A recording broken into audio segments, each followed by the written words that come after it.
Hey there, this is Dustin from Golden Rule.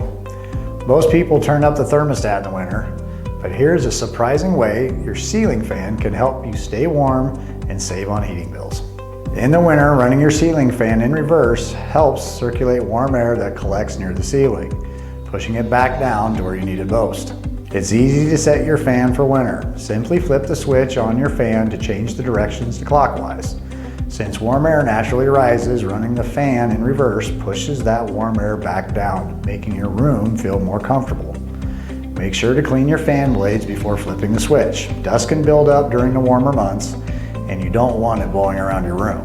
Using your ceiling fan in the winter provides even heat distribution, increases energy efficiency, and enhances your overall comfort. So this winter, don't forget to put your ceiling fan to work. Stay warm, stay comfortable, stay efficient. If you found this tip helpful, subscribe for more energy-saving hacks and home maintenance tips from Golden Rule that'll make your life easier all year long.